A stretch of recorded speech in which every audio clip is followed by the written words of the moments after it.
ಜಾನು ಅವ್ರು ಇಲ್ಲ ಅಂದಾಗ ನೀವು ಎಷ್ಟು ನೋವು ಪಟ್ಟಿದ್ದೀರಾ ಅಂತ ನನಗೆ ಗೊತ್ತು. ಹೃದಯಕ್ಕೆ ಹತ್ತಿರ ಆದವರು ದೂರ ಆದರೆ ಎಷ್ಟು ನೋವಾಗುತ್ತೆ, ಅವ್ರು ಮತ್ತೆ ವಾಪಸ್ ಬಂದಾಗ ಎಷ್ಟು ಖುಷಿ ಆಗುತ್ತೆ ಅನ್ನೋದನ್ನ ನಿಮ್ಮನ್ನ ನೋಡಿದ ಮೇಲೆ ಗೊತ್ತಾಯ್ತು. ಬೈ ದ ವೇ ಇನ್ನೊಂದು ವಿಷಯ,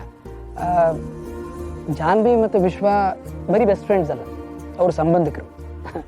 ಆ್ಯಕ್ಚುಲಿ ವಿಶ್ವ ಜಾನ್ವಿಯವರ ತಾಯಿಯ ಅಣ್ಣನ ಮಗ.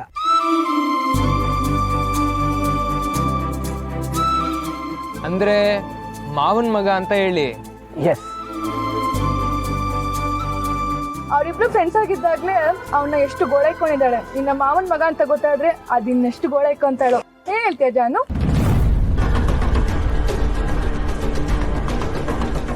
ನೋಡಿ ಈಗ ಅದಕ್ಕೆ ಚಾನ್ಸ್ ಇಲ್ಲ. ಯಾಕೆಂದ್ರೆ ಜಾನ್ವಿಯವ್ರ ಸ್ಥಾನನ ತನು ಅವ್ರು ತಗೊಂಡಿದ್ದಾರೆ. ಎಲ್ಲ ಗೋಳಿಕೊಳ್ಳೋದೆಲ್ಲ ಅವರೇನೆ. ಏನಂತೀರಿ ತನು? ಇಲ್ಲಪ್ಪ, ನನ್ನ ಹುಡುಗನ ನಾನು ಗೋಳೊಯ್ಕೊಳ್ಳಲ್ಲ. ನೀವು ಜಾನುನ ಎಷ್ಟು ಪ್ರೀತಿ ಮಾಡ್ತೀರೋ ನಾನು ನನ್ನ ಹುಡುಗನ ಅಷ್ಟೇ ಪ್ರೀತಿ ಮಾಡ್ತೀನಿ.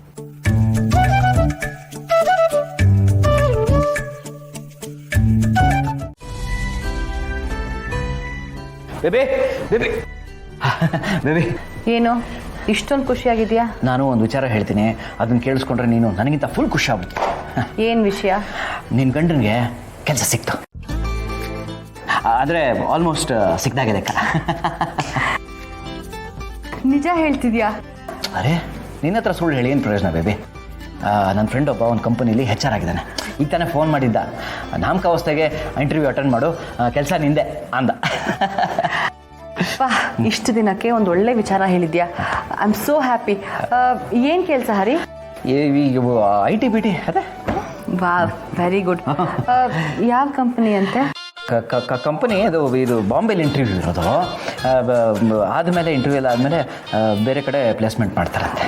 ಹರಿ, ಬಾಂಬೆಲಿ ಇಂಟರ್ವ್ಯೂ ಅಂದರೆ ಬೇರೆ ಸ್ಟೇಟಲ್ಲಿ ಪ್ಲೇಸ್ಮೆಂಟ್ ಮಾಡ್ತಾರಲ್ವಾ? ಹೌದು ಹೌದು ಹೌದು. ಏನು ಯೋಚನೆ ಮಾಡ್ಬೇಡ, ಡೋಂಟ್ ವರಿ. ನನ್ನ ಫ್ರೆಂಡೇ ಅಲ್ವಾ HR, ಹೇಳಿದ್ನಲ್ಲ, ಅವ್ನಿಗೆ ಸ್ವಲ್ಪ ಪೂಸಿ ಹೊಡೆದು ನಮ್ಮೂರಿಗೆ ಹಾಕಿಸ್ಕೊತೀನಿ, ಡೋಂಟ್ ವರಿ.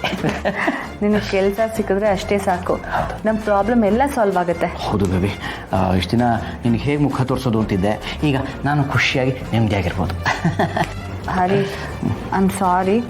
ಅವತ್ತು ಕೋಪದಲ್ಲಿ ಒಂದು ಏಟು ಹೊಡೆದೆ, ಬೇಜಾರು ಮಾಡ್ಕೊಳ್ಬೇಡ ಆಯಿತಾ? ಸಾರಿ ಅಲ್ಲ, ಯಾಕೆ ಬೇಬಿ. ನೋಡು, ನೀನು ಹೊಡೆದಿದ್ದಕ್ಕೆ ತಾನೇ ನಾನು ಕೆಲಸ ಮಾಡಬೇಕು ಅಂತ ನನಗೆ ಛಲ ಬಂದಿದ್ದು.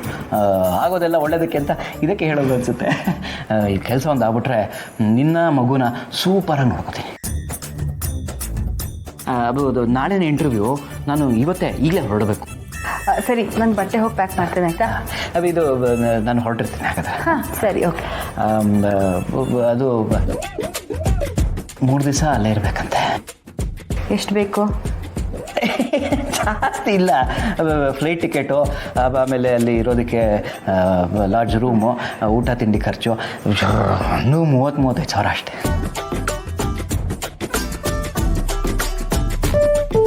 $40,000 ಕಳಿಸಿದ್ದೇನೆ, ಸಾಕಾ? 5,000 ಎಕ್ಸ್ಟ್ರಾ ಕಳಿಸ್ಬಿಟ್ಟೆ, ಬೇಕಾಗಿರಲಿಲ್ಲ. ಪರವಾಗಿಲ್ಲ. ಹೊರಗಡೆ ಹೋಗ್ತಿದ್ಯಾ, ಬೇರೆ ಊರು ಅಂತಿದ್ಯಾ, ಹುಷಾರು.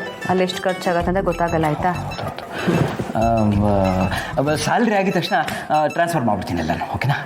ಹರಿ, ನಮ್ಮಿಬ್ಬರ ಮಧ್ಯ ಈ ವ್ಯವಹಾರ ಎಲ್ಲ ಬೇಕಾ? ನಾನು ಹೋಗಿ ಬಟ್ಟೆ ಪ್ಯಾಕ್ ಮಾಡ್ತಿದ್ದೀನಿ. Thank you baby, love you so much. Love you.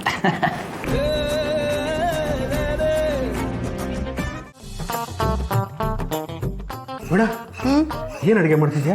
ಅಪ್ಪ ಅಮ್ಮ ಬಂದಿದ್ದಾರೆ, ಅವ್ರಿಗೆ ಸ್ವಲ್ಪ ಸ್ಪೆಷಲ್ ಆಗಿ ಏನಾದರೂ ಅಡುಗೆ ಮಾಡ.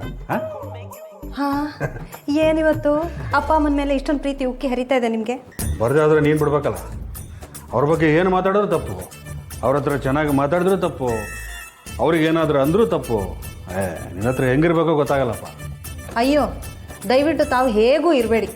ಈಗ ಇದಿರಲ್ಲ ಹಾಗೆ ಇದ್ಬಿಡಿ, ಮನೆ ಶಾಂತವಾಗಿರುತ್ತೆ. ಏನ ನೀನು ಬರೀ ನನ್ನನ್ನು ವಿರೋಧ ಪಕ್ಷದ ನಾಯಕನ ನೋಡ್ತಿದ್ದೀಯಲ್ಲ. ನಾನು ಇಷ್ಟೆಲ್ಲ ಮಾಡ್ತಿರೋದು ಯಾರಿಗೋಸ್ಕರನೇ? ನಮಗೋಸ್ಕರ ತಾನೆ. ಅದೇ, ಅದು ನಾವು ಅನ್ನೋದ್ರಲ್ಲಿ ಬರೀ ನಾನು, ನೀವು ಮತ್ತೆ ಚಿರು ಮಾತ್ರ ಇಲ್ಲ.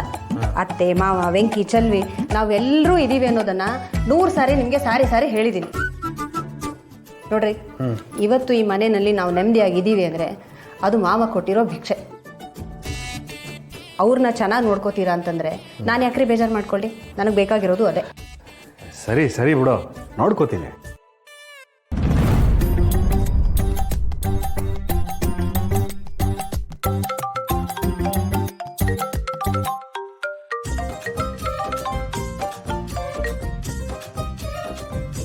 ಹಲೋ ಹೇಳಿ ಸರ್.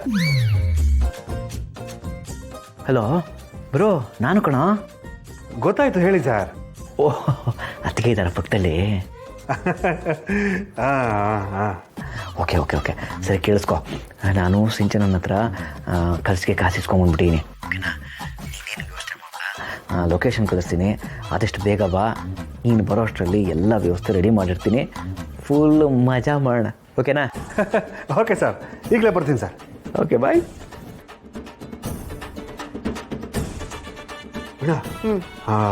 ಇವರು ನಮ್ಮ ಒಂದು ಕ್ಲೈಂಟ್ ಫೋನ್ ಮಾಡಿದ್ರು ಕಣ, ಒಂದು ಮೀಟಿಂಗ್ ಇದೆ, ಹಿಂಗೋಗಿ ಹಂಗೆ ಬಂದ್ಬಿಡ್ತೀನಿ. ಹಾಂ, ನಿಮ್ಮ ಮೀಟಿಂಗ್ ಏನು ಅಂತ ನಂಗೆ ಚೆನ್ನಾಗಿ ಅರ್ಥ ಆಯ್ತು ಬಿಡಿ. ಏನ ನೀನು? ಅವೆಲ್ಲ ಏನಿಲ್ಲ, ನಮ್ದೇನಿದ್ರು ಬರೀ ಮಾತುಕತೆ ಅಷ್ಟೇ. ಹೌದು, ಮೊದಲು ಮಾತು, ಆಮೇಲೆ ಕತೆ, ಆಮೇಲೆ ಎಣ್ಣೆ ಜೊತೆ ಮಾತುಕತೆ. ನಂಗೆ ಗೊತ್ತು. ಸರಿ, ಬೇಗ ಹೋಗಿ ಬನ್ನಿ.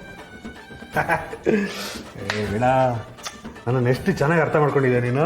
ಹಾಂ, ನಾನು ಹೋಗಿ ಬರ್ತೀನಿ. ಬಂದವರಿಗೆಲ್ಲ ಊಟ ಕೊಡು. ಹಾಂ, ಬರಲಾ? ಬಾಯ್.